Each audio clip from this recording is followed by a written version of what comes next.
सभी बच्चों को यार वेलकम है हमारे चैनल द फिजिक्स एक्सपेरिमेंट में। आज हम पढ़ने वाले हैं गॉस के प्रमेय का अनुप्रयोग। क्या सबसे पहला अनुप्रयोग क्या है? सबसे पहला डेरिवेशन होने वाला अनंत लंबाई के आवेशी सीधे तार के कारण विद्युत क्षेत्र की तीव्रता ज्ञात करना है। आइए इस स्टेटमेंट को समझते हैं। मान लीजिए एक अनंत लंबाई का एक तार है जिस पर आवेश एक समान रूप से वितरित है और इसका रैखिक आवेश घनत्व लैम्डा होगा। ऑलरेडी हम लोग जान चुके हैं।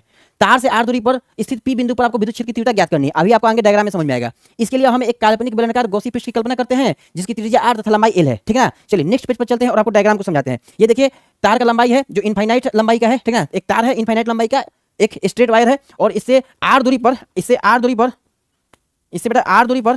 पर p पॉइंट पर आपको इलेक्ट्रिक फील्ड निकालना है। ठीक है। चलिए यहां पर देखिए बात को समझिएगा डायग्राम में। तो इस डायग्राम को आप समझ सकते हैं जस्ट उसी प्रकार हम खींचे हुए हैं।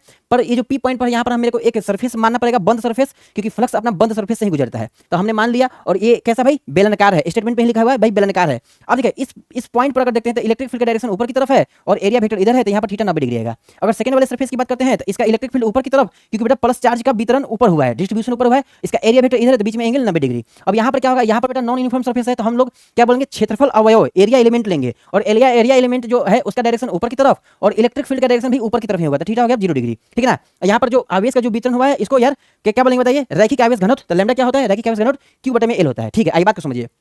गॉसीय पृष्ठ से गुजरने वाला कुल फ्लक्स कैसा पृष्ठ है भाई, गॉसीय पृष्ठ है।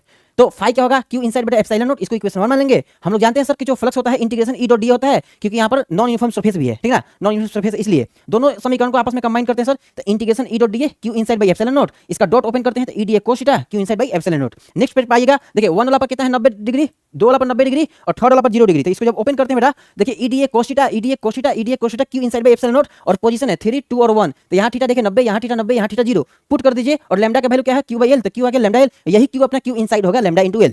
ठीक है। चलिए यहां से देखिए ईडीए कोस 90 कट गया 0 होगा, ये भी कट गया 0 होगा और यहां पर ईडीए कोस 0 1 हो जाएगा। तो बोलेंगे sir integration E dot D sorry EDA dot नहीं EDA lambda L by epsilon naught. पर सर यहां पर इलेक्ट्रिक फील्ड यूनिफॉर्म है सभी पॉइंट पर, तो इलेक्ट्रिक फील्ड कांस्टेंट हो गए तो इंटीग्रेशन से बाहर कर देंगे। तो इलेक्ट्रिक फील्ड को बाहर कर दिया, integration DA lambda L by epsilon not. तो इसका डीए का एरिया क्या होगा, फिर से यार क्या बन जाएगा cylinder 2 pi r l lambda L by epsilon not.